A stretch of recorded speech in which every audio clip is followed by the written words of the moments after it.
लस्सी पीहन हमारा लड़वा ना पियबू नहीं।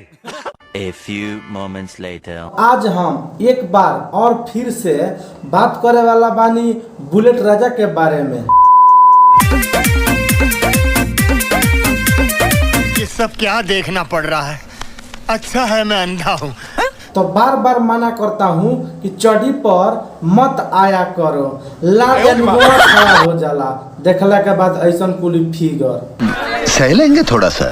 केहू गाड़ी के सीटी बजावे, केहू मारे हाथ, केहू होने बोलावे। तनी हई अपन लेग पीस छुपा के रख, कहीं बुला के खा मत बोलना कि मेरा लेग पीस कोई खा गया।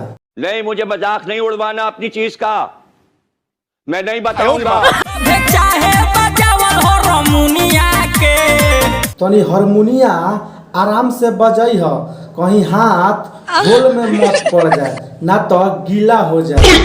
कोई चाहता पुनिया की, कहीं तू रॉक के जगह में बहुत नहीं खा लगा दे। समझने वाले समझ गए होंगे। तू समझा? हाँ। नहीं तू समझा नहीं। हमारा धुन को ध्यान बात दुनिया के। तुम्हें शर्म है? कुछ शर्म आया है?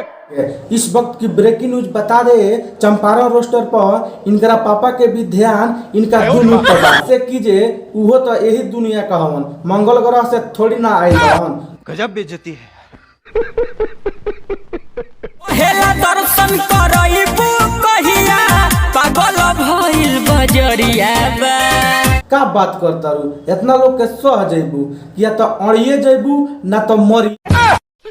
साले का खोपड़ी तोड़ साले। बुलेट राजा कहे गोहरी हो, ढूंढी बाटे कटोरी हो। ये सब क्या देखना पड़ रहा है? अच्छा है मैं अंधा हूँ। तुम्हें शर्म है? कुछ शर्म आया है? ढोड़ी बाटे कटोरी ना, ढोड़ी कटोरी इतना गहरा नहीं खे, तू थोड़ा सा नीचवा उठाओ, वही जब पक्का कटोरी इतना हुई वो करिए। अच्छा तू समझा? हाँ। नहीं तू समझा नहीं। ढोड़ी कटोरी लेखा बा, पहला बस लाड़े पर मुत दे दू। नहीं। उसके बाद गले को उधेड़ के नाक से बाहर निकाला, उसके बाद मेरी बत्ती गुल हो गई। तबे पहले हरन बाटे मुनिया के। तू ए वीडियो में कौन लड़की के नाम रखिए देलो, एकरा पहले वाला वीडियो में एक जना के पेलेले रहनी हो, का तू पेलाए वाला काम करता रहो। निकल लौड़े, पहली फुर्सत में निकल, कोई जरूरत नहीं हिंदुस्तान को तेरी। तो बस भाई लोग आज के लिए इतना ही। उम्मीद करता हूँ वीडियो तनिक अच्छा लगल।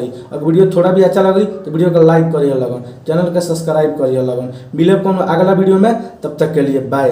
बुलाती है मगर जाने का नहीं, बुलाती है मगर जाने का नहीं, दिखाती है मगर हिलाने का नहीं। आपको अच्छी लगी तो ऐसे थोड़ा मार दीजिए हाथ आप। मजा आया।